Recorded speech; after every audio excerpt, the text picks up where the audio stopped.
그래서 책은 너무 재밌다는 걸 깨닫는 순간 그냥 읽지 말라 그래도 막 너무 읽게 되거든요. 심지어 읽지 말라고 하는 순간 더 읽고 싶어져요. 네, 그래서 저희 부모님이 맨날 제가 책을 읽으려고 그러면은 애가 무슨 책이냐고 나가 놀라고 하시는 거예요. 저희 부모님이 시험 기간에 책 읽을 때 제일 꿀맛이다. 이때 책 읽으면 이 머릿속에 쏙쏙 들어온다. 네, 틈 나는 대로 네, 유튜브에서 그렇게 유익한 정보, 책에 관한 유익한 정보, 오디오북 정보 이런 거 읽으시면 너무 좋을 것 같고요. 다만 이제 빨리 들어오기 때문에 오래 안 남으니까 정보의 양이 적은 걸 읽으시면 더 좋겠죠.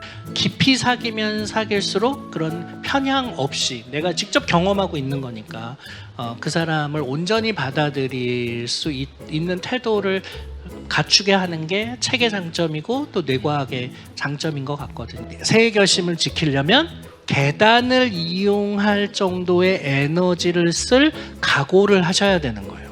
네. 우리 몸은 여러분을 에스컬레이터로 억지로 옮길 겁니다. 근데 그걸 여러분들이 이겨내고 계단을 오르는 노력을 해야 되고 그래야 뇌회로가 바뀌고 그래야 새해에는 다른 삶을 살게 되는데 오히려 도움이 되는 건 운동. 예, 30분 이후부터 이제 여러분들 유산소 운동을 하면 30분 이후부터 하는 운동의 시간에 의해서 비례하여 여러분의 뇌 신경세포들이 만들어집니다. 그리고 다시 옛날로 돌아가서 이렇게 가는데 모여가지고 함께 책에 관해서 얘기 나누는 그런 날이 빨리 왔으면 좋겠다. 그래서 그 빡독의 포근함을 아주 만끽하는 시간이었고요. 네. 그 이름은 이제 되게 강하게 빡세게 독서하기로 지었고 또 책을 정말로 몰입할 때 느끼는 쾌감 이런 것들을 한번 경험하고 나면 저는 누구나 다 책을 사랑하는 사람들이 될 거라고 생각이 들어요. 예. 네, 정재승 교수님 강의 잘 들어보았습니다. 네. 제가 강의를 들으면서 이제 여러분들 표정도 살펴보고 채팅창도 조금씩 계속 보고 있거든요. 근데 사실 이제 아주 과학적인 어떤 팩트들을 저희한테 들려주신 거잖아요. 네. 그럼에도 불구하고 되게 많은 분들이 그 팩트에서 위로를 네. 받고 계시더라고요. 특히 뭐 이제 이렇게 어렸을 때부터 책을 열심히 읽지 않았어도 지금 이렇게 몰입하는 것만으로도 그 전에 있었던 시간들과 비등하게 이렇게 좋아질 수 있다는 거 그럼요. 이런 것들이 책을 이렇게 모여서 읽는 입장에서 상당히 위로가 네. 좀 되는 것 같았어요. 네. 저도 사실 그 책을 굉장히 늦게 읽기 시작해가지고 그런 것들이 항상 궁금했었거든요. 어렸을 때 뭔가 뇌가 제대로 형성되지 못한 게 아닐까? 그래서 내가 이렇게 뭔가 애를 먹고 있는 게 아닐까라는 생각이 들었는데 네. 다들 그런 비슷한 고민하고 계시는 분들이 너무 기쁘다고 네. 힘이 된다고. 네. 제가 이제 예전에 알쓸신잡에서도 한번 그런 말씀을 드렸는데 그 독서가 습관이 되면 안 되고 독서는 쾌락이 돼야 된다. 그러니까 저희 부모님이 이제 저를 그러니까 결핍이 사실은 욕망을 낳거든요. 예, 그러니까 어렸을 때 독서가 결핍이 되면 나중에 독서를 욕망하게 돼요. 그래서 결국은 책 읽는 어른으로 성장하게 되거든요. 아니 아무리 8시만 되면 1시간씩 책을 습관적으로 읽혔어. 이게 무슨 최면도 아니고 8시가 되면은 좀비처럼 막 난 책을 읽어야 돼. 안 읽으면 입에 가시가 돋죠. 막 이런 사람이 될 리가 없거든요. 예. 맞아. 그래서 책은 너무 재밌다는 걸 깨닫는 순간 그냥 읽지 말라 그래도 막 너무 읽게 되거든요. 심지어 읽지 말라고 하는 순간 더 읽고 싶어져요. 네, 그래서 저희 부모님이 맨날 제가 책을 읽으려고 그러면은 애가 무슨 책이냐고 나가 놀라고 하시는 거예요. 네, 저한테 글도 안 가르쳐 주셨어요. 네, 그래서 저는 어렸을 때 이렇게 부모님이 자라고 불 꺼주면 자는 척하고 있다가 일어나서 불 켜고 읽지 못하는 책을 막 읽는 척하는 막 그 흉내를 내고 근데 부모님은 책을 읽으시는데 나는 못 읽게 하고 이런 게 너무 막 책은 진짜 재밌는 게 저기 다 있나 봐 이런 생각을 갖게 만들었죠.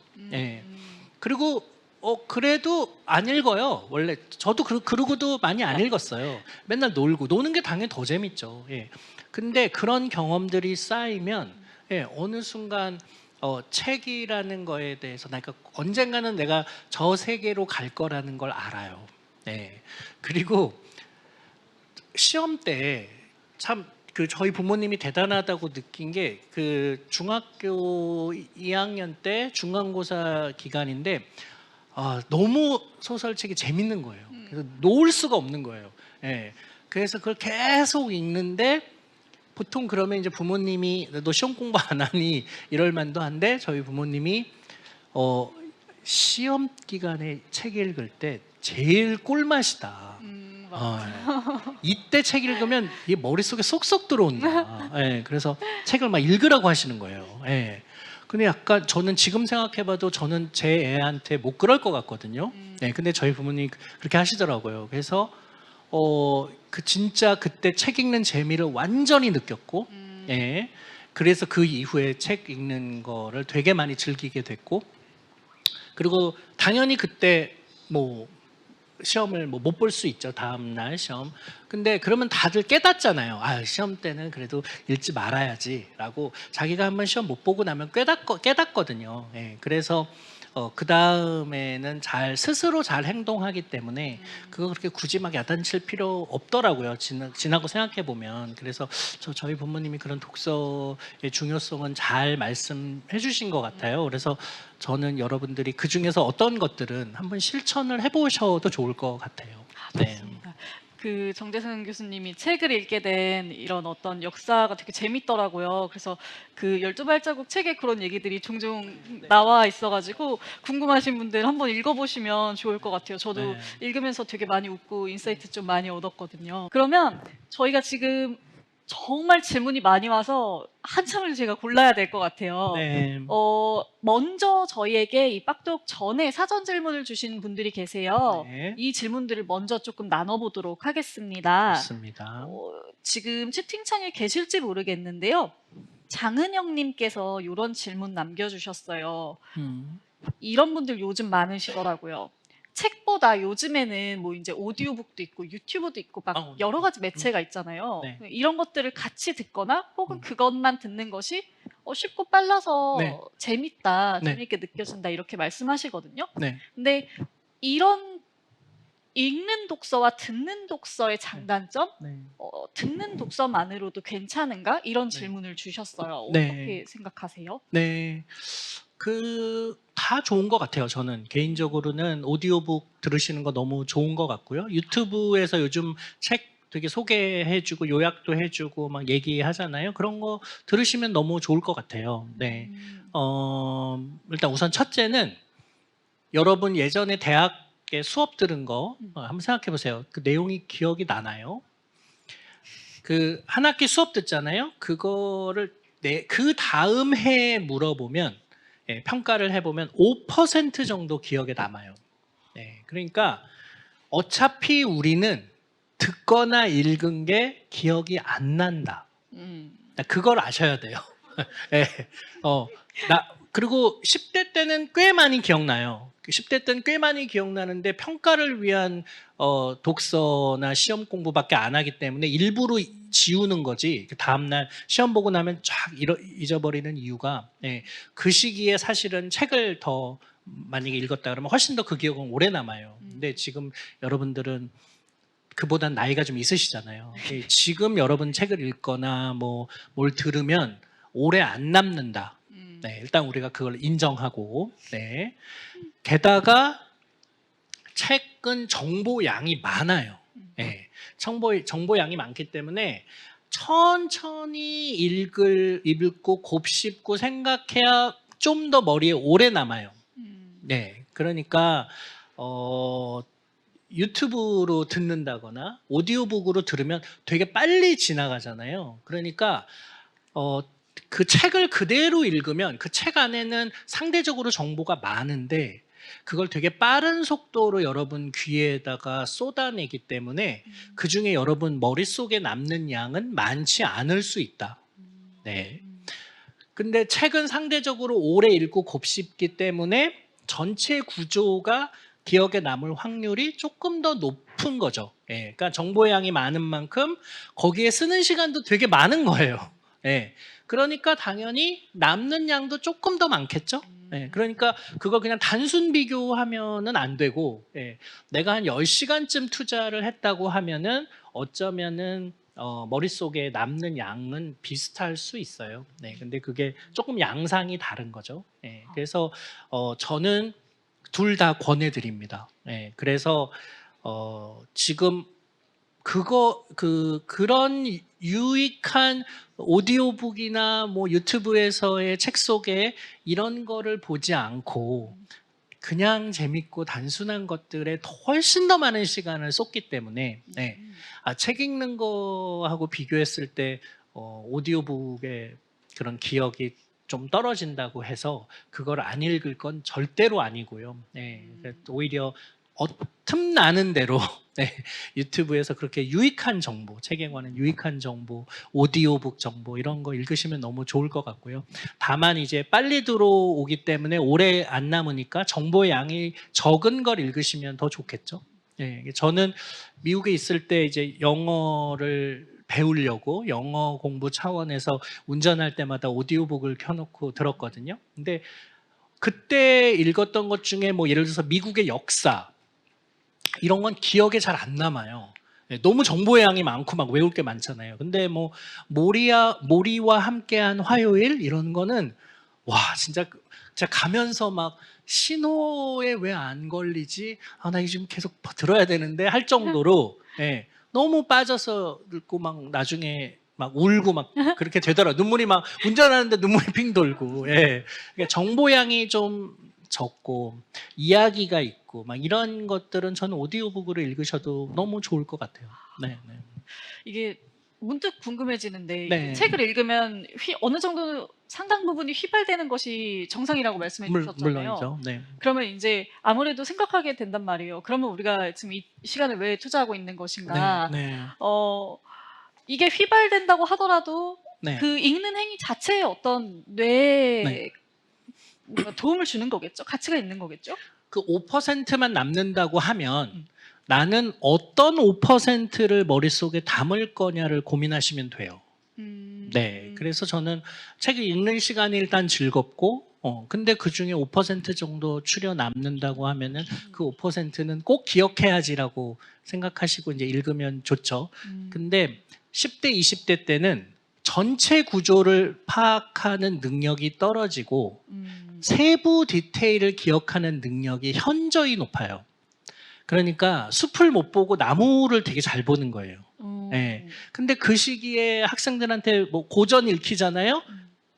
저자가 무슨 맥락으로 이걸 썼는지 이해를 못해요. 네, 저는 그래서 10대, 20대 때 고전을 읽히는 거는 적절하지 않다고 늘 생각하고 있는데 네, 그 시기에는 읽어도 막 줄거리는 다 아는데 그래서 저자가 이거 왜 쓴 거야? 의도가 뭐야? 그러면 완전히 이해를 못하는 경우가 많죠. 근데 30대 넘어가고 40대가 되잖아요. 그러면 우리 뇌에 cognitive reserve라고 해서 인지적 축적물이 많이 쌓여가지고 숲을 보는 능력이 현저히 좋아지는 거예요. 아하. 그래서 되게 두꺼운 책을 읽었는데 심지어 다 읽고 나면 줄거리 생각 안 나고 막 등장인물 이름 하나도 생각 안 나는데 저자가 무슨 얘기를 하려는지는 알겠는 네, 그런 경험을 이제 하실 거예요. 네, 여기 아직은 다 좀 어리셔서 뭐 잘 모르시겠지만, 네, 그래서 숲을 보는 능력이 되게 좋아지거든요. 근데 그거를 가지고 있는 거는 아주 큰 도움이 되죠. 네, 저는 안나 까레니나 같은 경우에 한 3번쯤 읽었는데, 네, 줄거리가 막 섞여 있어요. 이 둘, 막 어떤 관계로 나중에 어떻게 끝났지, 뭐 잘 기억 안 나는데 그런데 그 소설이 무슨 이야기를 하려는지는 되게 나중에 되어서야 이제 이해하게 됐거든요. 네, 그러니까 이게 만약 결국 5%만 남긴다고 하면은 네, 그 저자가 무슨 얘기를 삶에 대해서 하고 싶어 하는가 이걸 머릿속에 간직하면 그거는 의미가 있을 것 같고요. 하나만 더 추가하자면 저는 예전에는 리더의 글 읽기를 책 읽기를 많이 했는데 요즘은 약간 유저가 되어가고 있는 것 같아요. 예. 그러니까 어차피 다 읽어도 세세히 기억하지 못할 거면 예, 읽을 때 중요한 부분을 하이라이팅을 하고 내가 나중에 다시 이거와 관련된 걸 필요로 할 때 펼쳐서 읽을 때 그 밑줄 친 부분들 중심으로 읽으면 기억이 다시 되살아나고 필요한 거 내가 다음에 요거 인용해야지 요 에피소드는 잘 기억해야지 이런 거 표시를 잘 해둬서 다음에 사용할 때 유익할 수 있도록 예, 책 읽기를 대신 좀 빨리 읽고 예, 그런 식의 책을 독자, 리더가 아니라 약간 유저처럼 사용하는 것 같거든요. 예, 그래서 그런 것들도 좀 권해드리고 싶습니다. 네, 네. 그런 네. 독서법도. 네. 좋습니다. 저희가 방금 이제 질문을 통해서 오디오북이나 각종 매체와 책을 비교해 봤는데 네. 이런 질문도 있었어요. 책끼리 서로 이제 두고 생각하는 건데 우리 박상현님께서 질문을 네. 해주셨어요. 혹시 그렇다면 네. 뇌에 좋은 책과 나쁜 책이 따로 있을까라는 음. 의문을 가지셨거든요. 그런 것들이 있을까요? 글쎄요, 뇌의 나쁜 책. 그런 뭐 학자들이 그런 연구를 한 거는 별로 못 본 것 같고요. 예, 뭐 대체로 책들이 다 어떤 방식으로든 뇌는 좋을 것 같고, 예, 그 자체가 막 나쁠 거라고 느껴지지는 않고요. 예, 삶에 좀 나쁜 책은 있을 수 있겠죠. 그럴 수는 있을 것 네, 같아요. 네, 내 삶을 엉뚱한 음. 방식으로 흔들어 놓는 책들이 음. 있을 수 있죠. 네, 네, 그런 책은 그렇습니다. 전 뭐 그런 것도 한때는 즐겨야 된다고 생각하지만, 예, 네, 어쨌든 네, 그렇습니다. 좋습니다. 네. 자, 그러면 뇌의 또 나쁜 질문을 드려볼 텐데요. 네. 질문들이 주로 책에 관한 거 혹은 뇌에 관한 거 이렇게 두 가지로 나뉘어요. 네. 이번엔 뇌 쪽으로 한번 가보도록 하겠습니다. 네. 최고원님께서 질문해 주셨는데 뇌과학으로 좀 더 현명한 판단이 가능할까요? 네. 뭐 예를 들면 이직이나 네. 결혼이나 우정 같은 이런 굵직한 문제들에 있어서 그럼요. 네. 뇌과학을 배운다면 이런 것들에 좀 실질적인 도움을 받을 수 있을까요? 이런 질문을 주셨어요. 그럼요. 그건 너무 결국은 뇌를 공부한다는 것은 인간을 이해한다는 거거든요. 네, 아까 제가 이제 그런 얘기 되게 많이 하잖아요. 인간에게 너무 헛된 환상을 갖고 있다거나, 네, 원래 인간은 거짓말을 잘한다거나, 네, 잘 읽어도 기억을 못 한다거나 이런 게 이제 너무 당연한데 우리는 항상 이제 우리가 원하는 인간의 모습을 기대하죠, 다른 사람에게. 근데 아주 냉정하게 인간이 어떤 존재인가를 이해할 수 있게 해줘요. 네, 그래서 그런 관점으로 인생의 중요한 의사결정의 상황, 직장을 결정하거나 결혼을 하거나 뭐 이런 것들을 냉정하게 바라볼 수 있게 도와준다는 점에서 저는 뇌과학은 정말 필수여야 된다고 생각하고 국영수, 뇌 이렇게 가르쳐야 된다고 생각하는데 아까 이제 세상에 나쁜 책이 있냐 하셨는데 지금 생각해 보니까 그 질문과 연결시켜 보자면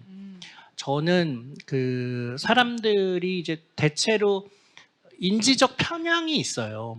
그러니까 정보가 충분하지 않으니까 다른 어떤 선입견을 가지고 그냥 단서만으로 그 사람을 이럴 거야라고 간주하는 그쵸. 그런 편향을 우리 뇌가 장착하고 있어요. 그러니까 예를 들면 어떤 인종, 어떤 성별, 어떤 지역이라는 것만으로 그냥 그 집단의 사람들과 동일시하는 걸 훨씬 편하게 생각하죠. 나이가 어떠니까, 그리고 말을 많이 하니까, 혹은 적게 하니까, 뭐 그런 것 작은 단서만으로 그 사람이 어떨 것이다라는 거를 쉽게 간주하는 인지적 편향이 있는데 책들 중에서 그런 것들을 강화시키는 책은 그건 좋은 책이 아닌 것 같아요. 좋은 책을 읽어서 되게 좋은 건 그런 인지적 편향으로부터 우리가 좀 더 나은 그 다양성을 인정하고 사람들을 폭넓게 받아들일 수 있도록 하고 깊이 사귀면 사귈수록 그런 편향 없이 내가 직접 경험하고 있는 거니까 그 사람을 온전히 받아들일 수 있는 태도를 갖추게 하는 게 책의 장점이고 또 뇌과학의 장점인 것 같거든요. 그래서 저는 예를 들면 연애할 때, 연애할 때 제가 이제 되게 오랫동안 카이스트에서 사랑학이라는 수업을 했어요. 예, 이제 All About Love라는 수업을 했는데 카이스트 학생들은 사랑을 글로 배워요. 네, 되게 모태솔로인 학생들이 이제 주로 듣고 아주 열띤 토론을 하는데 자세히 들어보면 너 사랑 안 해봤지? 안 해본 애들끼리 막 사랑에 대해서 막 싸우고 막 그런 되게 재밌는 수업인데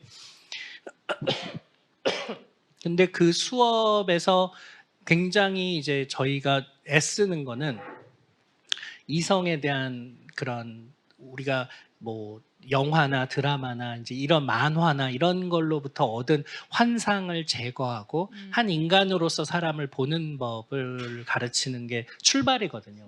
예, 그때 뇌과학은 굉장히 냉정한 이야기들을 아하. 들려주는데 예, 저는 그게 카이스트 학생만이 아니라 그냥 세상에 그냥 모든 젊은이들이 결혼하기 전에 그러니까 한 인간과 저는 제가 결혼할 때도 결혼이라는 게 그렇게 중요한 의사결정인 줄 몰랐거든요. 예. 아니 서른에 의사결정하면 앞으로 한 50년간 누구랑 그 사람하고만 계속 살아야 되는 의사결정을 하는 거예요. 예. 너무 중요한 의사결정인데 맞아, 맞아. 그걸 그런 정도로 생각 안 하고 그냥 이 시기에 제일 좋았던 사람이랑 의사결정을 한 거죠. 예. 다행히 다행히 정말 저랑 잘 맞는 그런 분을 그 시기에 만났기에 망정이지. 예, 근데 우리가 좀 냉정하게 상대를 보고 그런 중요한 의사결정을 할 때에는 이게 이 의사결정을 내가 잘하기 위해 필요한 정보들, 그런 경험들 충분히 해보는 게 중요한 것 같고요. 그때 뇌과학과 책은 되게 큰 도움이 된다고 말씀드리고 싶습니다. 혹시 그 뇌과학을 기반으로 하신 선택 중에 네. 가장 인상 깊고 좋은 선택이었다 이런 것들이 좀 있으실까요? 아니 저는 제 연구 주제가 선택이거든요. 아. 예, 그 12발자국에도 맞아요, 맞아요. 나오잖아요. 그래서 선택을 이렇게 중요한 의사결정은 되게 심사숙고해서 이렇게 잘 하려고 하는 편이라서 예, 저는 뭐 좀 대체로 다 도움이 많이 오. 된 편인데 그냥 혹시 유튜브에서 나중에라도 누군가 보시면은 꼭 해주고 싶은 얘기는 대학 갈 때, 대학 갈 때, 아니, 내가 대학에서 뭘 공부할 거냐, 이런 너무 중요한 의사결정을 그냥 수능 점수와 그 내신으로 배치표에 있는 거 가지고, 그냥 학교의 위치, 서울과의 거리, 혹은 학과의 이름이 주는 그런 이미지, 이런 것만으로 의사결정을 안 했으면 좋겠어요. 예, 그 학교에 가보고 홈페이지에서 무슨 수업을 듣는지도 보고 거기 다니는 학생들하고 만나서 물어보기도 하고 졸업하면 뭐 하는지 되게 그 인생에서 중요한 첫 번째 의사결정을 어떤 방식으로 하느냐가 그 사람의 그 다음 의사결정들에 영향을 미치거든요. 네, 그러니까 그런 태도로 내가 대학 어디 갈지는 내가 결정할 거야.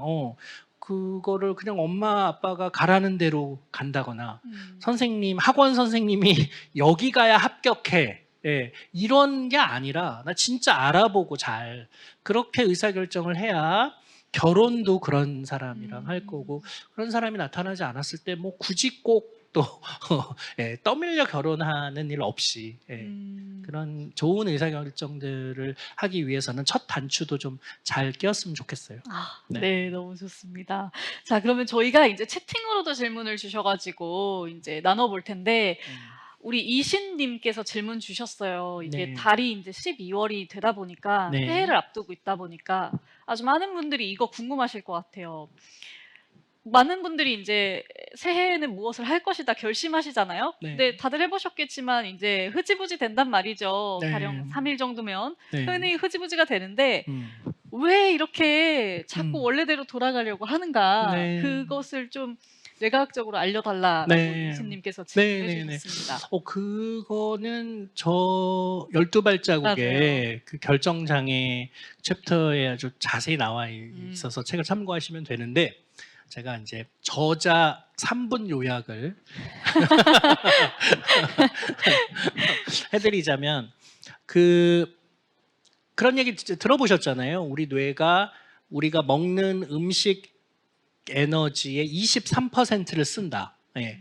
1.4kg밖에 안 되기 때문에 우리 몸무게가 70이라고 가정하면 겨우 2%밖에 안 되는데, 우리가 먹는 음식 에너지의 거의 23%를 쓴단 말이에요.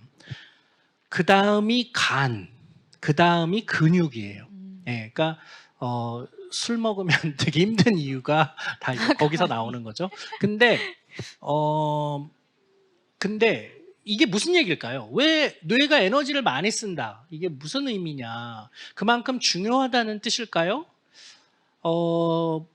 이게 작동하기 위해선 에너지가 많이 필요하다는 얘기는 무슨 얘기냐면, 여러분들이 그냥 오른손에다가 15kg짜리 아령을 묶어 놓고 그냥 살아보시면 돼요. 오른손을 움직이는데 에너지가 많이 드는 상황. 예. 웬만한 일은 이제 왼손으로 하실 겁니다. 예. 처음에 이렇게 걷지만 나중에는 질질 끌고 다닐 거고. 네. 그러니까 무슨 얘기냐면, 우리는 에너지가 많이 쓴다고 하면 그건 생존에 안 좋은 거기 때문에 우리 몸은 되도록이면 그걸 쓰지 말라라는 전략으로 세상을 살아가는 거예요. 예. 그럼 뇌가 에너지를 많이 쓰니까 뇌가 가진 가장 기본적인 전략은 뭐겠어요? 나를 많이 쓰지 마라. 예. 근데 우리가 뇌를 많이 쓰지 않고 살아가려면 어떻게 해야 되느냐? 뇌가 하는 일을 들여다보니까 내가 나에게 들이닥칠 일들을 예측하고 적절한 의사결정을 해서 행동으로 옮기는 일을 뇌가 하는 거죠. 예. 근데 그 일을 뇌를 쓰지 않고 잘하려면 어떻게 해야 되느냐? 가장 좋은 전략이 어제처럼 사는 거예요. 우리가 어제 다 살아봤잖아요. 그러니까 어제 어떤 일이 벌어지는지 알기 때문에 그걸 그대로 했더니 무슨 일이 결과가 나오는지도 우리가 다 알고 있잖아요.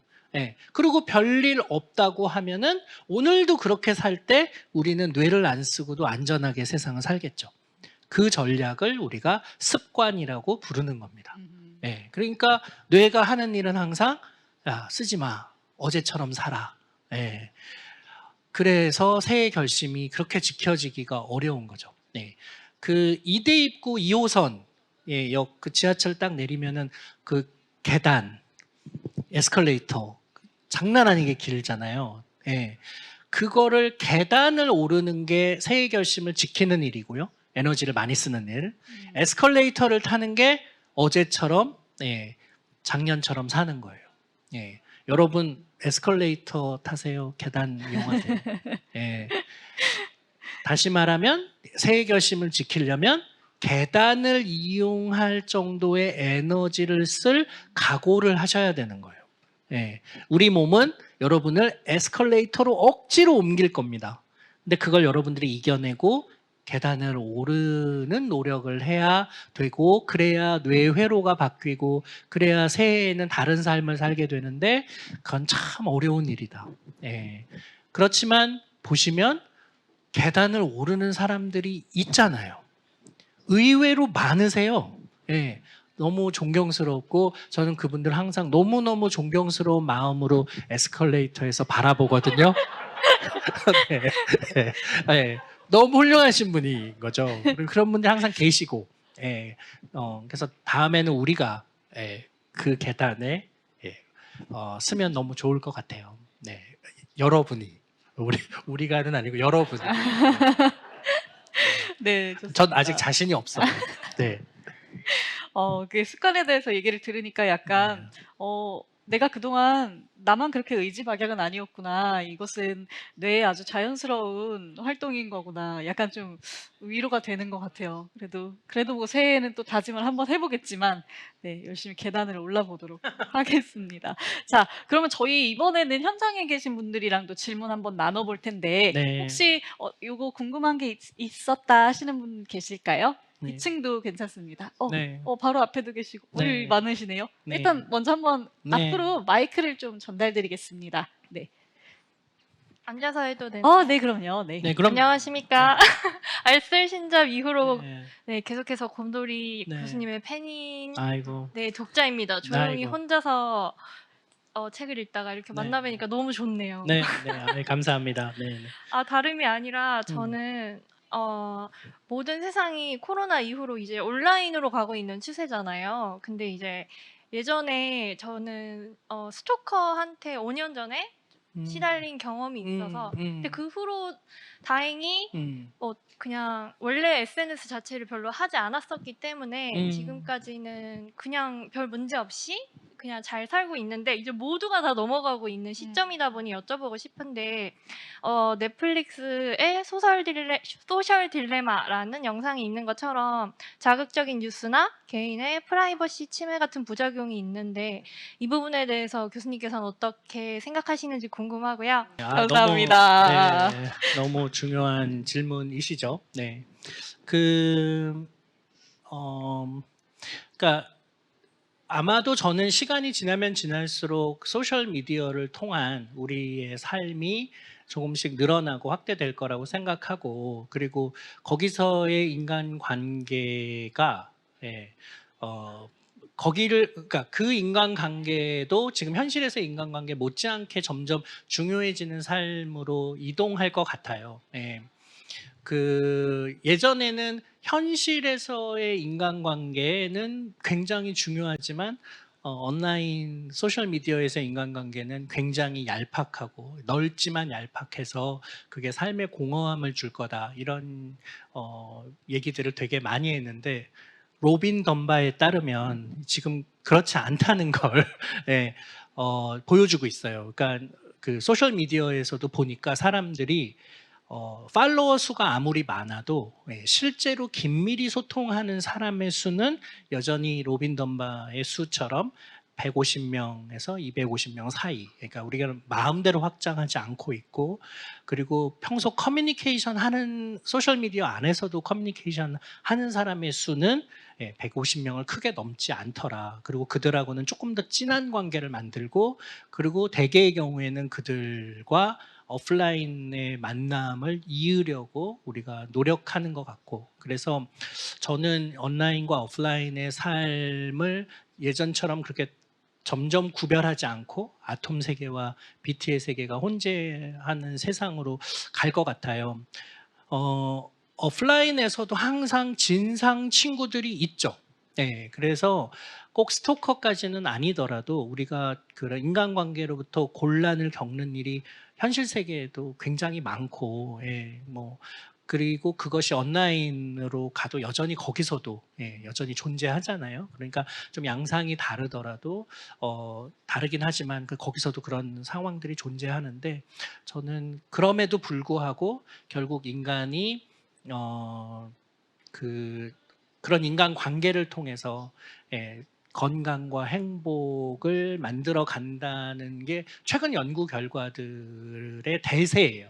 그러니까 옛날에는 그냥 혼자 살아도 괜찮고, 뭐 사람이 많지 않아도, 친구가 많지 않아도 되고, 그런 친구의 중요성이라는 걸 충분히 인지하지 못했는데, 요즘은 그 친구의 중요성이 그게 얼마나 대단한가를 온갖 논문들이 막 쏟아내고 있어요. 뭐 건강, 암에 걸릴 확률, 뭐 생존율, 삶의 질, 행복, 뭐 이거 전부 다 그 사람이 어떤 인간관계를 맺고 있느냐, 특히 나이 들어서는 더 그렇거든요. 그리고 예전에는 고독이라는 게 좀 멋진 감정, 인생에 한 번쯤 겪어볼 멋진 감정이고, 인간은 누구나 고독하지 않나, 이렇게 생각을 했는데, 요즘 과학자들이 만들어내는 논문들을 보면 고독이라는 게 내 삶이 굉장히 뭔가 문제가 있다는 신호라는 거예요. 그때 우리는 고독감을 느낀다는 거예요. 그러니까 내가 인간관계가 적절하고, 그래서 필요할 때 그들로부터 위로와 응원을 얻고, 그리고 실질적인 도움을 주고받기도 하고, 누군가를 도와주면서 내 자존감도 얻고, 이제 이런 삶을 사는 사람들은 고독이라는 감정을 느낄 겨를이 없는데 어떤 사람이 고독이라는 감정을 그것도 심지어 지속적으로 느낀다고 하면 그거는 삶에 뭔가 문제가 있다는 신호이고 그랬을 때 생기는 온갖 문제들에 관한 연구들이 요즘 막 되게 쏟아지고 있거든요. 그러니까 외로움과 고독이라는 것을 그렇게 그냥 멜랑콜리한 감정으로만 소비해서는 안 되고 의미 있는 신호로 받아들여야 된다라고 하는 연구들이 늘어나고 있어요. 그래서 그런 맥락에서 우리 모두는 누구나 뭐 꼭 스토커까지는 아니더라도 그런 인간관계에서 상처들을 다 가지고 있지만 그럼에도 불구하고 다시 우리가 삶에서 건강과 행복을 찾기 위해서는 또 다시 인간관계를 도외시해서는 안 되는 것 같고, 근데 현대 사회에서의 그런 인간관계는 온라인과 오프라인이 이제 비슷한 방식으로 우리에게 영향을 미치는 것 같고, 그 안에서 어느 정도 적당한 거리두기를 하면서 나는 내가 이런 정도 인간관계를 원하는 사람이구나라는 걸 알면서 그 관계를 만들어가는 거, 그게 이제 되게 필요하다고 생각이 들고요. 그 인간관계, 친구의 제일 중요한 특징이 그 나와 굉장히 유사한 사람들과 친구를 한다는 게 제일 큰 그 과학적 발견 중에 하나예요. 나랑 세계관이 비슷하고 미적 취향이 비슷하고 그 삶에 지향하는 가치가 비슷하고 심지어는 물리적 거리가 가까워야 되고 30분 안에 뭐 갈 수 있으면 더 가까워지고 뭐 그런 한 7가지 정도의 요소들을 우리가 찾아냈거든요. 우정의 7기둥이라고 하는.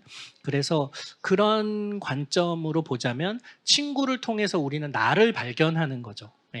나와 너무 지향점이 다른 사람들과는 오래 같이 함께 하기는 힘들다는 건 내 주변에 오래 남아있는 사람들은 그 나와 되게 유사한 사람들이라는 점에서 그 안에서 나를 발견할 수 있는 거죠. 그래서 저는 친구가 여러분들의 삶을 비추는 거울이라고 생각하면 그 안에서 나도 몰랐던 나를 찾아보시는 것도 되게 좋을 것 같고요. 그렇습니다. 네, 저희가 시간이 많지는 않지만 그래도 현장에 오신 분들이 워낙 네. 질문을 많이 주셔가지고 네. 제가 조금만 더 들어보도록 하겠습니다. 네. 이렇게 많은데 네. 우리 우리 교수님께서 네, 어떻게 네. 한 명 아니요. 다 하세요. 괜찮을까요? 시간이? 우리 1분 빠른 질의응답으로 되도록이면 그러면- 많은 분들이 참여하시면 좋죠. 네, 그러면 저희 스페드 퀴즈처럼 네. 조금 진행해 보도록 하겠습니다. 여기서부터 제가 한번 가볼까요? 짧게 답을 드릴게요. 마이크를 어떻게? 네. 큰 소리로 얘기하시면 또 되지 않을까?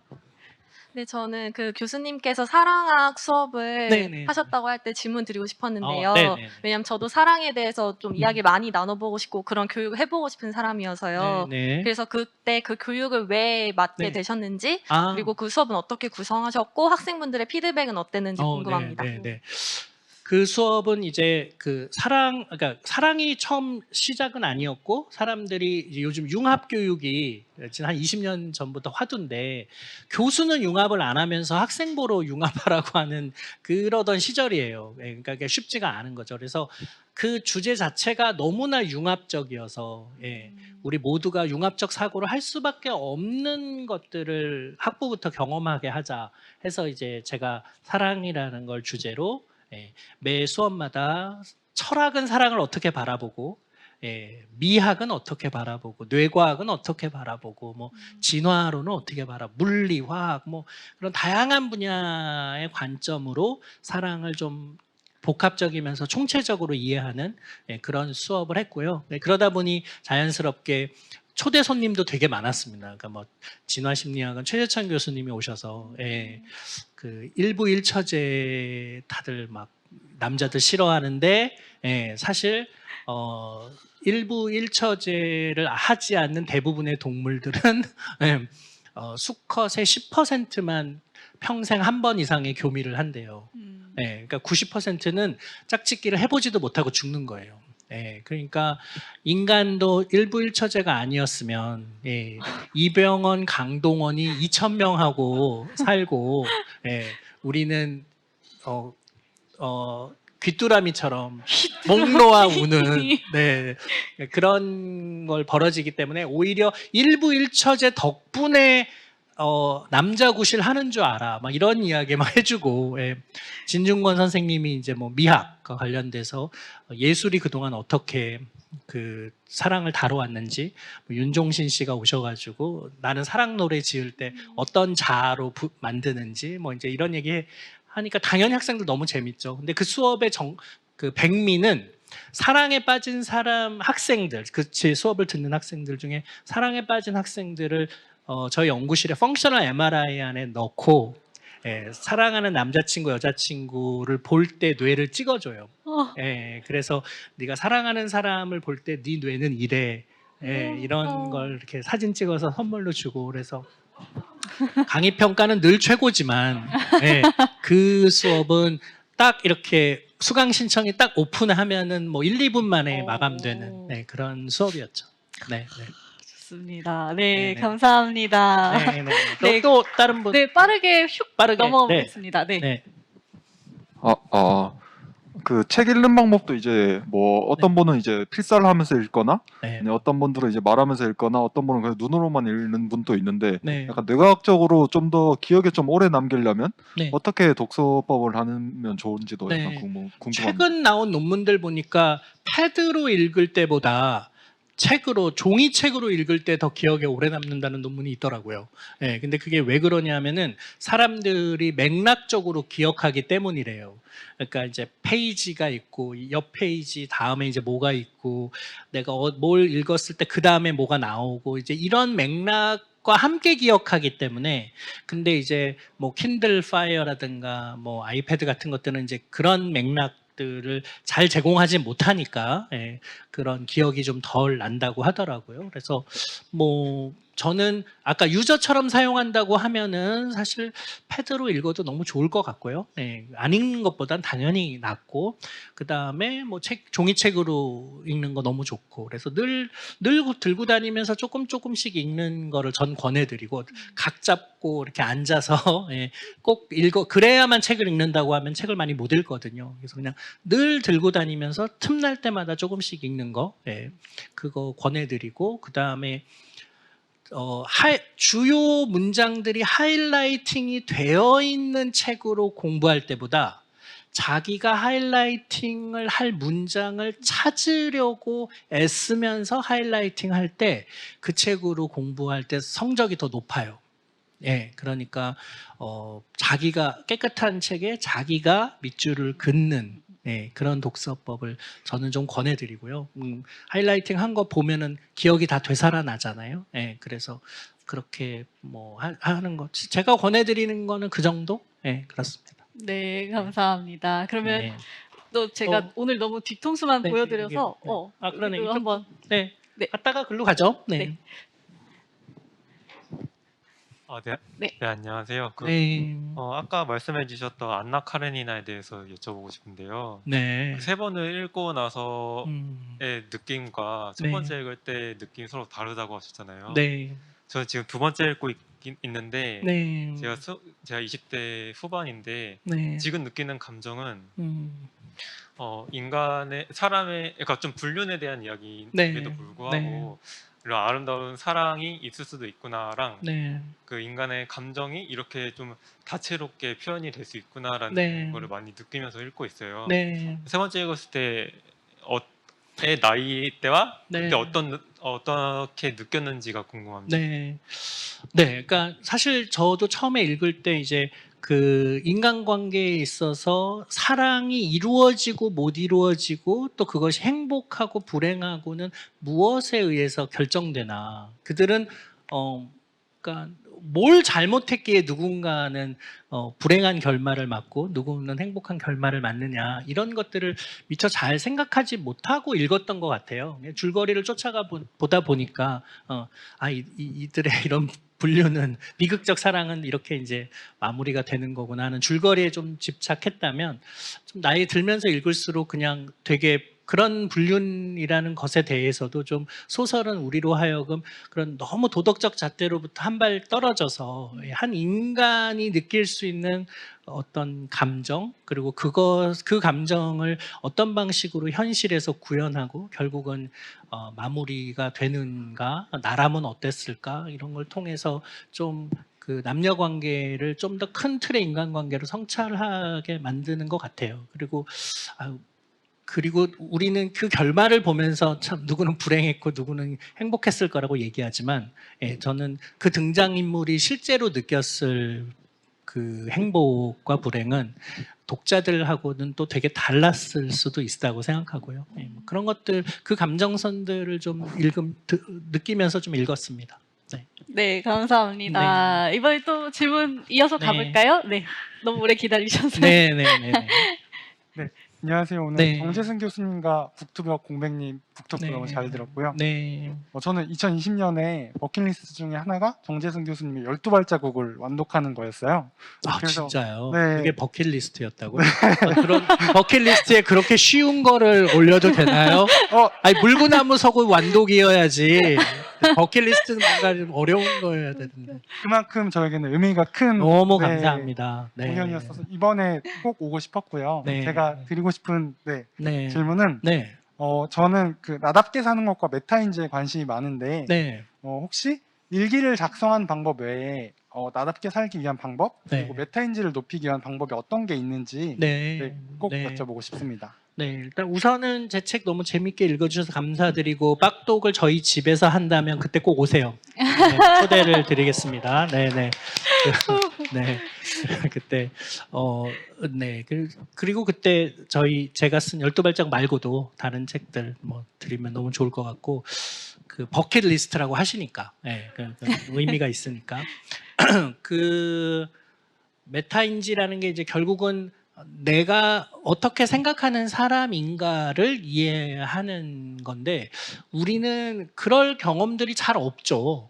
그런 경험들이 잘 없어가지고 메타인지를 충분히 잘 하지 못하는 경우들이 많은데 그 메타인지를 잘 하지 못하는 예를 들어서 안화 전두엽이라는 영역이 이제 그 일을 하고 내가 나를 이제 인지하고 셀프 인사이트를 보여주는 곳인데 거기가 망가진 사람들을 테스트하거나 아니면 향상시키기 위해서 하는 일이 그 사람을 촬영하는 일이에요. 네, 그래서 사실은 되게 무례하게 얘기할 수도 있는데 자기가 누군가와 무례하게 대화하는 거를 촬영을 한 걸 보잖아요.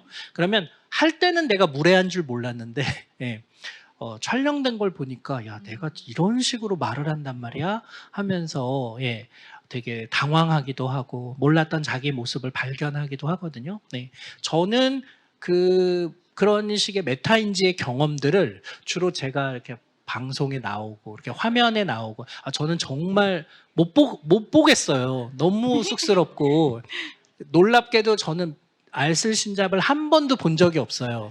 그 TV에서. 네. 저희 가족도 아무도 안 보고. 네.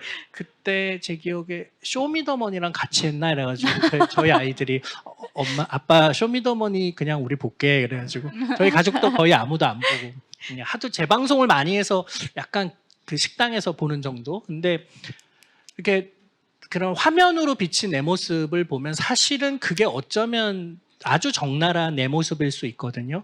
그러면은 내가 말을 할 때 저런 습관이 있네. 저 단어를 유독 많이 쓰네. 손짓이 저렇구나 이러면서 이제 그런 것들을 고치려고 애쓰기도 하고 몰랐던 내 모습을 발견하기도 하거든요. 그래서 저는 그런 거 한번 해보시라고 일단 권해드리고 싶고요. 나에 관해서 친구들과 얘기를 많이 해보시는 것도 권해드려요. 그러면은 처음엔 막 너무 쑥스러워하고 좋은 얘기 해주다가 이제 나중에 사실 네가 좀 그런 면이 있지 하면서 이제 얘기해 주는데 그걸 견디잖아요. 그러면 되게 좋은 얘기들을 많이 들을 수가 있어요. 그래서 그런 얘기도 또 들으시면 되게 좋을 것 같고 무엇보다도 왜 제가 이제 얼마 전에 차이나는 클래스에서도 비슷한 그런 이제 테스트를 한 적이 있는데 뭐 단어를 주고 몇 개나 기억해. 근데 실제로 내가 기억하는 단어 개수와 내가 몇 개나 기억할 거라고 짐작하는 단어 개수가 비슷한 사람이 있고 다른 사람들이 있거든요. 그러니까 내 능력을 너무 과소평가하거나 과대평가하거나. 그래서 끊임없이 내가 했던 일들을 복귀해 보실 필요가 있어요. 저는 그게 되게 좋은 태도라고 생각하거든요. 네. 나는 후회 없는 삶을 살 거야가 아니라 후회하더라도 삶을 복귀해 보고 그렇게 반성과 성찰을 통해서 다음에 내가 의사결정할 때는 좀 더 나은 의사결정을 할 수 있도록 그게 메타인지를 좀 늘리고 그 과정에서 내가 어떤 거는 절대로 바꾸지 못하는 사람이구나. 어떤 거는 내가 사회와 타협하지 않는 사람이구나. 이런 걸 발견하게 될 텐데 그게 나를 더 나답게 만드는 것 같아요. 그게 뭐 옳든 그르든 참 그거는 남이 그 바꾸라고 할 수 없는 거라서 그게 내 삶을 형성하는 거죠. 그래서 그게 의미 있다고 생각하면은 뭐 고집하셔도 되는 거죠. 그런 맥락에서 나다움을 찾아가시면 좋을 것 같습니다. 네. 아이고 감사합니다. 네, 네. 저희가 2층으로 한 번도 못 올라가가지고 2층에 마이크 네, 좀 그러네요. 보내주실 네, 수 네. 있을까요? 네. 손을 굉장히 높이 드셨거든요. 네. 네, 감사합니다. 안녕하세요. 반갑습니다. 네. 아까 발표해 주실 때 뇌 사진을 보여주셨을 때 질문이 네. 생각났는데 네. 이제 제가 초등학교 아이들을 좀 가까이서 볼 수 있는 일을 하고 네. 있는데 정말로 이제 처음 팬데믹이었을 때랑 두 번째 팬데믹이었을 때 아이들의 문해력, 그러니까 문장을 인지한다든지 문장을 구사하는 능력들의 차이가 조금씩 보이더라고요. 네. 근데 첫 해는 모르다가 두 번째가 되니까 한 번도 팬데믹을 그러니까 똑같은 1학년이면 팬데믹이 아니었을 때 1학년이었던 애들과 팬데믹이었을 때 1학년이었던 애들의 차이를 느끼면서 네. 이게 조금 더 지속될 것 같다는 생각이 드는 거예요. 온라인 네. 수업 같은 것들이 물론 안 하려고 하고 있지만 그래서 음. 혹시 이런 그러니까 이 상황이 지속되었을 때 음. 이 제너레이션 아이들도 나중에 책을 열심히 읽으면 책 읽는 뇌로 변하는지 아니면 혹시 이 아이들이 겪게 되는 불이익 같은 것들을 뇌과학자로서는 어떻게 생각하시는지 궁금합니다. 네. 아니 너무 그러니까 심각한 문제 같아요. 그러니까 지금 저는 뭐 초등학교 1, 2학년, 뭐 중고등학교 또 대학교 신입생들 너무 너무 안타까운 경험들을 하고 있거든요. 나라는 온통 수험생들 중심으로 코로나의 학생들을 방역 대책을 세우고 있지만 더 심각하게 우리가 케어해 줘야 될 건 신입생들이에요.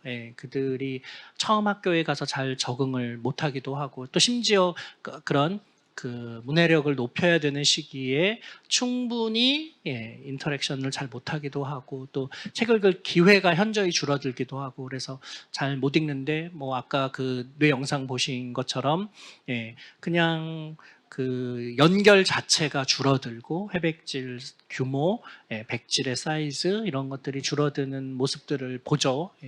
그래서 심각하게 고민하셔야 될 것 같고 우리 사회 전체가. 근데 선생님의 노력만으로 그게 되지는 않을 것 같아요. 그래서 학부모와의 협조가 이제 되게 필요할 것 같고 또 요즘 일하시는 부모님들이 많아가지고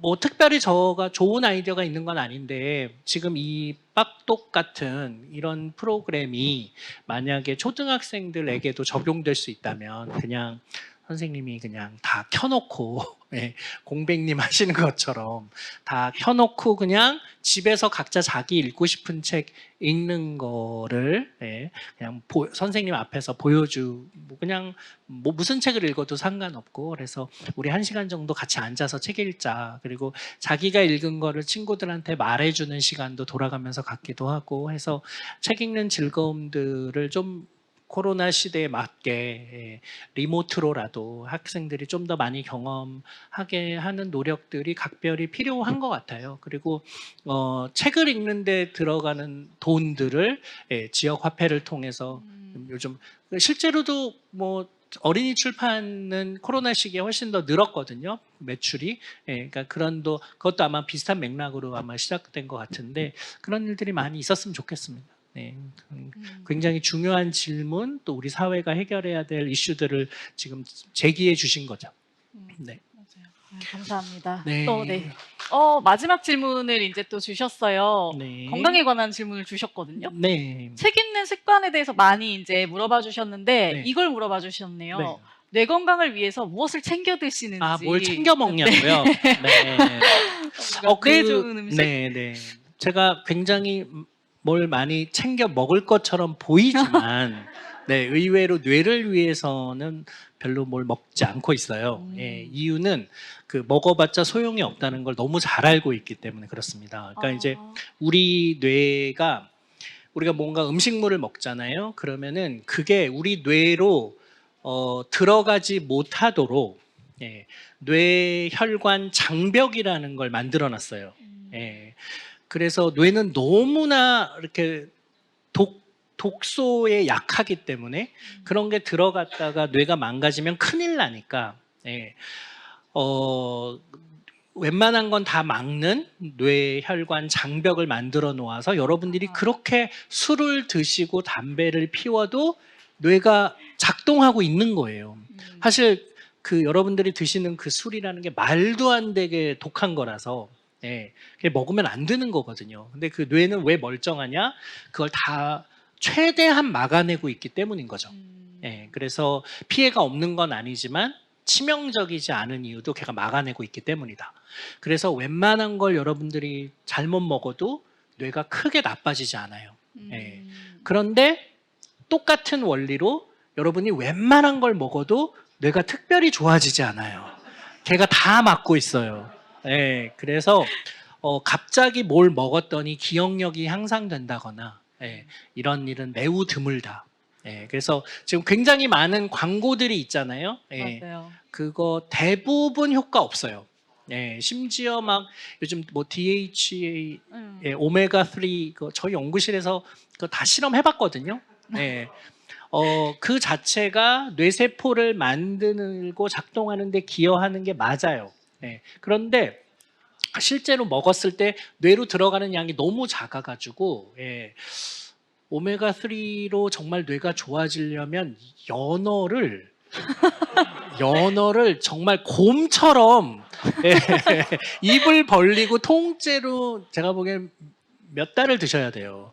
예, 그러니까 지금 우리가 먹는 정도의 캔 연어 뭐 아니면 예, 회 연어 이 정도로는 많이 좋아지지 않더라고요. 예. 한 달간 아이들에게 아침, 점심, 저녁을 연어만 줬는데도 별로 변화가 없더라고요. 네, 저희가 그런 실험도 해봤거든요.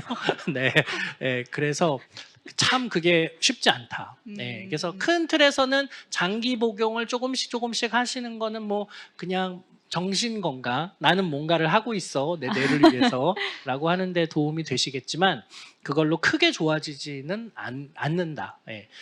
오히려 도움이 되는 건 운동.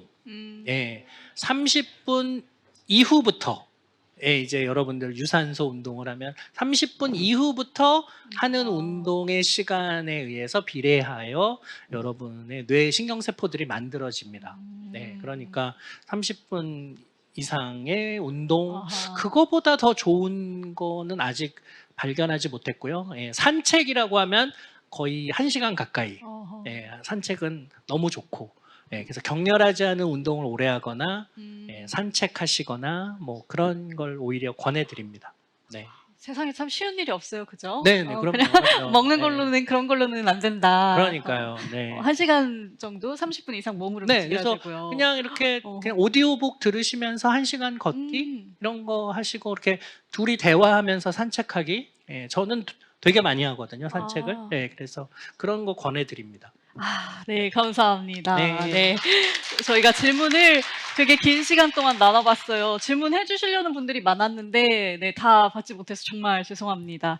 네, 나머지 못 들은 이야기들은요, 그래도 여기 많이 실려있지 않은가, 네, 절찰리에 판매 중인 이 책에 실려있지 않은가, 잠시 깨알 같은 홍보를 해보았고요. 아니, 제 책 홍보 안 하셔도 돼요. 저 이미 35만 부나 팔린 지성인들의 필독서라. 아유, 지성이 웬만한 분들 다 갖고 계실 거라서 굳이 뭐 제가 홍보하지 않겠습니다. 아유, 좋습니다. 네. 아유. 자, 그러면 저희가 이제 마지막으로 정재승 교수님 오늘 네. 참여 소감을 한번 좀 들어보고 싶습니다. 네. 네, 어떠셨나요? 네, 이런 빡독을 그냥 회사 차원에서 이렇게 한다는 게 좀 놀랍고 신기했어요. 그리고 이제 보통 책을 사주고 그냥 책 읽으라고 하지 이렇게 읽을 수 있는 시간과 기회를 주고 그런 건 이제 많지 않은데, 그런데 저는 책 읽는 게 그냥 되게 문화처럼 뭐 여러분들이 이렇게 둘러 앉아가지고 막 이렇게 저랑 막 잡담하고 이런저런 얘기 나누고 그래서 그 자체를 즐기고 그러다 보니 자연스럽게 아주 좀 책이 재밌네, 좀 궁금하네 하면서 책을 뒤적거리기도 하고 이렇게 되게 편안하게 책에 접근했으면 좋겠거든요. 그래서 책을 너무 막 읽어야 된다고 교조적으로 강조하고 계몽적으로 받아들이지 않았으면 좋겠고요. 저희 집에 책이 이제 되게 많잖아요. 저희 집 애들은 책을 안 좋아해요. 저희 집 애들은 책을 많이 읽지 않아요. 저희가 읽으라고 하지 않거든요. 저희 부모님이 저한테 그랬듯이 손을 뻗치면 책이 있지만 책을 읽으라고 하지 않았어요. 그랬더니 마치 초콜릿 공장장 집의 아이들이 초콜릿을 좋아하지 않는 것처럼 집에 가면 초콜릿이 쌓여 있어요.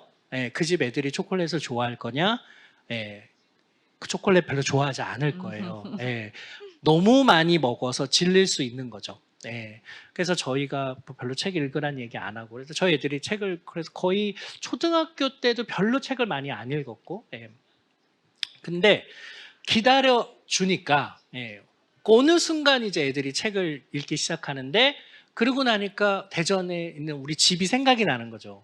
아, 왜 아빠는 그렇게 책을 많이 읽는 걸 좋아하고 그럴까? 도대체 저기 뭐가 있을까? 하면서 이제 조금씩 고등학생이 되면서 관심을 갖더라고요. 제가 딸이 셋 있는데 그 중에 여전히 책에 관심이 없는 애들도 있고.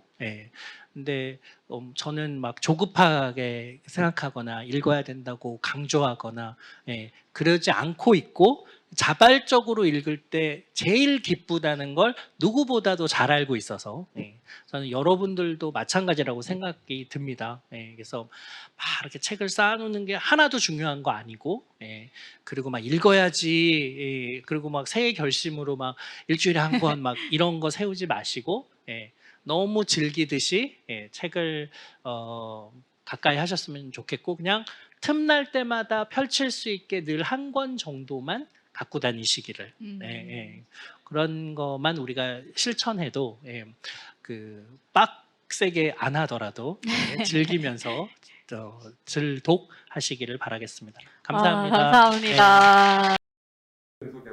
네, 안녕하세요. 카이스트의 정재승입니다. 뇌를 연구하고 있습니다. 빡독에 초대받아서 너무 감사했고, 또 저도 설레는 마음으로 왔고요. 대교에서 이렇게 사회공헌 사업 중에 하나로 전 국민 몰입 독서 캠페인, 너무 중요하고 멋있는 캠페인인 것 같아서 아주 기쁜 마음으로 왔습니다.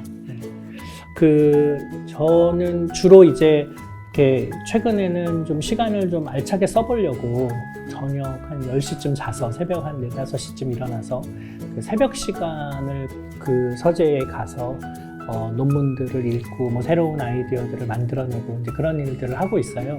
최근에 떠올랐던 아이디어는 사회적 호기심? 그러니까 누군가와 타인의 삶에 관심을 두고 공감하고 좋은 관계 맺기를 하기 위해서는 우리가 다른 사람에 관한 호기심이 필요한데, 그 사람에 대한 호기심은 뇌에서 어떻게 만들어지고 어떨 때 호기심을 느끼고 그래서 그 사람에 대해서 더 잘 알고 싶어 하는지, 또 그러려면은 그것이 어떻게 공감으로 이어지는지, 이런 연구가 너무 필요하다고 생각이 들어서 사회적 호기심을 좀 연구해 봐야 되겠다라는 생각을 하게 됐고, 관련된 책들을 뒤적이면서 이런 실험은 어떻게 해야 되는지 아이디어도 얻고 관련된 논문들도 좀 찾아보고 그러면서 굉장히 흥분된 새벽 시간을 보냈던 기억이 납니다. 코로나 시대에 사람들과 대면하는 그런 접촉이 줄어들면서 인간관계들이 굉장히 망가지고 많이 예전처럼 만나지 못하고, 그러면서 더 고립감, 외로움을 겪는 것 같은데 그러면서 자연스럽게 또 사실 되게 많이 늘었고요. 20, 30대 일어났고요. 그래서 이런 사회 문제를 근본적으로 해결하려면 결국은 우리가 좀 혼자 있더라도 세상에 대한 호기심, 또 인간에 대한 호기심을 끊임없이 유지하고 또 그것을 온라인으로라도 구현할 수 있는 방법들이 좀 우리 사회에 필요하겠다 이런 생각이 좀 들었습니다. 근데 관련된 연구들을 좀 찾아보니까 전 세계적으로도 그런 연구들은 별로 없고 특히나 그럴 때 뇌를 촬영하고 그래서 뇌과학적인 방식으로 문제를 해결해 보려는 그런 노력은 거의 안 하고 있더라고요. 그래서 그런 연구를 한번 해봐야 되겠다 그런 생각이 좀 들었습니다. 제일 중요한 게 그 타인에 대한 호기심이 누구나 다 왕성한 건 아니거든요. 예, 그냥 내 삶을 추스르기도 바쁘고 그래서 누군가에게 관심을 갖는 행위 자체를 굉장히 귀찮아하거나 또 때로는 그것이 누군가의 삶에 개입하고 방해가 될까 봐 조심스러워하는 면도 있거든요. 근데 그럼에도 불구하고 어떤 요소들이 사회적 호기심, 타인에 대한 호기심을 부추기고 더 독려하는가, 그 요소들이 무엇인가를 찾고 그것이 그렇게 호기심이 충만한 사람에 대해서는 우리가 좀 더 공감하고 그 사람의 입장이 되어 생각해보는 태도들이 얼마나 더 확장되는가, 그때 뇌에서는 어떤 일이 벌어지는가, 그거를 좀 촬영해 보려고 합니다. 네, 그래서 사회적 호기심, 타인에 대한 호기심이 호기심으로 끝나지 않고 이게 결국은 공감, 또 연대, 네, 또 응원과 격려, 또 이어지게 하는 그런 메커니즘을 뇌과학에서 좀 찾아보고 싶습니다. 네.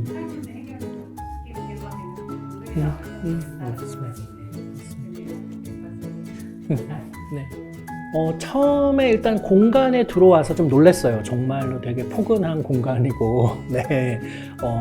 자칫 얼핏 생각하면은 링 위에 저를 올려놓으신 것 같은데, 그럼에도 불구하고 굉장히 따뜻하게 환대해 주시고, 또 분위기도 굉장히 따뜻하고, 그래서 저도 아주 편한 마음으로 강의를 드렸고요. 그 다음에 사실 글을 쓰기도 하는 저 같은 작가가 독자를 만나는 것, 또 책에 책을 너무 사랑하는 사람들을 만나는 것만큼 또 설레는 일은 없죠. 그리고 저분은 어떤 책을 읽으실까, 또 어떻게 읽으셨을까, 뭐 이런 것들을 좀 대화를 많이 나눌 수 있는 시간이겠다 싶어서 되게 분위기가 따뜻하고 포근하고 좋다고 느꼈고요. 그리고 겨울은 사실 우리로 하여금 좀 책을 통해서 심기일전하게 만드는 그런 분위기가 있는 것 같아요. 예. 왜 이렇게 좀 따뜻한 벽난로 앞에서 우리가 책을 읽으면서 스르륵 잠들기도 하고 또 내년을 계획하기도 하고 이제 그러면서 겨울을 보내잖아요. 그리고 그때 책은 늘 우리의 동반자이고 그래서 빡독하고 포근한 책 읽기는 굉장히 잘 어울리는 것 같고요. 네, 저도 거기에 참여하게 돼서 굉장히 기뻤습니다. 네, 네. 그렇게 써주셔서 좀 민망하긴 했습니다만, 네, 저도 좋았습니다. 네, 네. 제 주변에서 사실 이제 제가 저희 집 서재를 꾸미게 된 이제 계기가 제 주변에 있는 많은 친구들이 책을 버리고 책을 기부하고 책장을 줄이고 없애고 하는 일들을 하더라고요. 그러니까 이제 점점 공간은 비좁고 그러다 보니 읽은 책들은 버리기도 하고 옮기기도 하고 그러면서 자연스럽게 이북으로 옮겨가는 그런 노력들을 많이 하더라고요. 근데 그게 충분히 이해가 되면서도 또 한편으로는 그래서 만약에 제가 이렇게 인쇄된 책으로 둘러싸여 있는 그런 공간을 만들고 20년쯤 지나고 나면 이 공간이 굉장히 새로운 공간이겠다. 낯설기도 하고 소중한 공간이 되겠다. 그런 생각이 들었습니다. 무슨 얘기냐 하면은 이제 점점 사람들은 디지털에 걸맞는 스마트 시대에 걸맞는 사고를 하고 있죠. 수많은 정보들을 어떻게 검색하고 편집하고 그것들을 통해서 그 조합을 통해서 창의적인 결과물을 만들어내고, 근데 반면 예전처럼 어떤 한 가지 주제에 대해서 깊이 있게 들어가고 또 다른 책과 연결시키면서 사고하고 이런 아날로그식 사고가 점점 이제 희박해지겠다라는 생각이 들었어요. 근데 여전히 그런 방식의 사고가 20년 후에도 유용할 거란 말이죠. 특히나 디지털이 대세인 사회에서는 더 그럴 거고요. 그래서 저는 그런 가치들도 좀 보존되고 유지되는 그런 공간이 제 삶에서 좀 필요하겠다고 생각이 들었습니다. 그래서 여전히 물론 저도 핸드폰이나 스마트 디바이스를 사용하고 그걸 통해서 논문을 읽기도 하고 쓰기도 하고 그러고 있지만, 또 한편으로는 되게 아날로그의 공간에서 저를 거기에 맡기고 또 아날로그적으로 사고하는 노력들을 책을 통해서 하려고 했고요. 그러다 보니 이제 지금과 같은 공간도 마련하게 됐고, 그리고 앞으로 한 20년쯤 이런 삶을 계속 살다 보면 그 시대에 20년쯤 후 시대에 남들이 하지 않는 좀 새로운 통찰이나 성찰을 세상에 내놓을 수 있지 않을까, 그런 바람을 갖고 있습니다. 대체로 사실 뭐 크게 달라질 법한 얘기는 아니라고 생각이 들어요. 왜냐하면은 제가 40대 때 고민했던 내용, 세상은 어떻게 바뀌고 또 거기서 나는 어떻게 살아가야 되나, 그런 고민들을 사실 오롯이 담은 책이어서 저와 비슷한 시대를 살아가는 많은 사람들, 특히나 저희 세대들에게 유익하거나 공감이 되거나 이제 그런 내용을 담으려고 애썼거든요. 근데 좀 의외는 시간이 지나면 지날수록 20, 30대 독자들이 늘어나고 있어요. 다시 말하면 이 고민이 꼭 40대만이 아니라 이제 세상에 나오는 20대들에게도 여전히 중요한 질문인 거예요. 도대체 세상은 어떻게 바뀌고 있지? 나는 어떻게 살아야 되지? 학교에서 충실하게 학교 교육을 따라왔는데 막상 세상에 나가니까 완전히 다른 질문이 기다리고 있는 거죠. 그리고 학교에서 배웠던 공부가 전혀 통하지 않고, 그리고 새로운 걸 세상은 요구하고 있다는 걸 직면하면서 그럼 난 어떻게 살아야 되지? 그런 질문들을 하게 된 것 같아요. 그래서 12발자국의 독자층이 좀 내려갔다는 거, 그런 건 뭐 좀 슬프고 씁쓸하지만 그래도 그들에게 작게나마 도움이 됐으면 하는 마음입니다.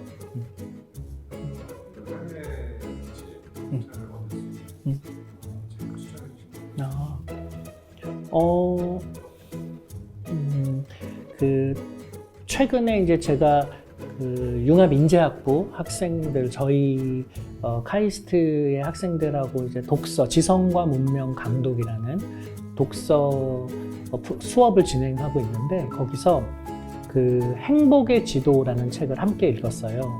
그러니까 이제 에릭 와이너라는 얼마 전에 소크라테스 익스프레스라는 철학책을 내서 우리나라에서도 엄청난 판매 베스트셀러가 됐던 그 책을 쓴 저자의 한 10년 전쯤 저작인데요. 그가 이제 예전에 특파원이 돼서 분쟁 지역에서 고통스러운 뉴스만 맨날 전하다가, 아니 어딘가에서는 행복할 텐데 나는 왜 이렇게 갈등과 분열, 또 이런 고통과 분쟁의 공간에서 이런 뉴스만 전하고 있나. 그래서 행복을 찾아 떠나는 취재를 하게 됩니다. 그래서 전 세계 10개의 나라, 우리가 흔히 여긴 되게 행복할 거야 라고 하는 그런 나라에 가서 그들은 얼마나 또 왜 행복한가를 취재한 얘기예요. 그리고 안나 까레니나에서는 그 첫 문장이 세상의 행복한 가정은 다들 비슷하게 행복하고 불행한 가정은 저마다의 이유로 불행하다라는 아주 유명한 글로 출발을 하는데, 이 책은 그 반대 이야기를 하고 있어요. 불행한 가정들은 오히려 되게 유사하고 행복한 나라들은 되게 저마다의 방식으로 행복하다는 거예요. 그래서 그 10개의 나라들, 뭐 태국이라든가 아이슬란드, 영국, 덴마크, 이런 여러 나라들의 예들을 들면서 그런 나라들이 왜 그들은 그들의 방식으로 행복할 수 있었는가를 들려주거든요. 근데 저는 젊은이들이 혹은 또 이제 중년으로 넘어가는 그런 사람들에게 제일 중요한 질문이 나는 누구와 어디서 뭘 하고 있을 때 가장 행복한가에 대해서 답을 찾는 일이라고 생각하거든요.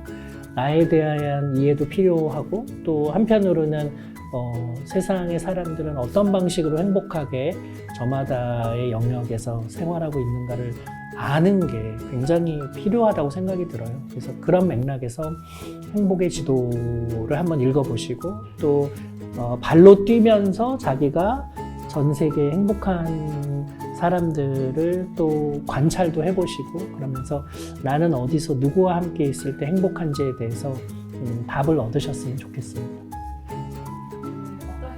네. 네. 네. 네. 저야말로 그 학교에서 온라인 수업만 하다가 이렇게 학기가 마무리되고 또 밖에 나와서 책을 좋아하는 사람들과 대면해서 이렇게 강연도 드리고 또 질문에 답도 하고 하니까 너무 좋았고요. 그래서 와, 이게 너무나 당연한 일상이 지난 2년간 코로나를 겪으면서 너무 소중한 일상이 됐구나. 예, 그리고 다시 옛날로 돌아가서 이렇게 가는데 모여가지고 함께 책에 관해서 얘기 나누는 그런 날이 빨리 왔으면 좋겠다. 그래서 그 빡독의 포근함을 아주 만끽하는 시간이었고요. 네. 그 이름은 이제 되게 강하게 빡세게 독서하기로 지었고 또 책을 정말로 몰입할 때 느끼는 쾌감 이런 것들을 한번 경험하고 나면 저는 누구나 다 책을 사랑하는 사람들이 될 거라고 생각이 들어요. 예. 그래서 이런 캠페인 너무 더 확장되기를 응원드리고 또 이 안에서도 이렇게 모여서 책에 대해서 즐겁게 이야기하는 그리고 빡세지만 너무 즐거운 그런 독서 모임들을 많은 사람들이 가졌으면 좋겠고 또 그 가운데에 대교가 서 있었으면 좋겠습니다. 감사합니다. 네. 네. 그러겠습니다. 네. 네, 감사합니다. 네.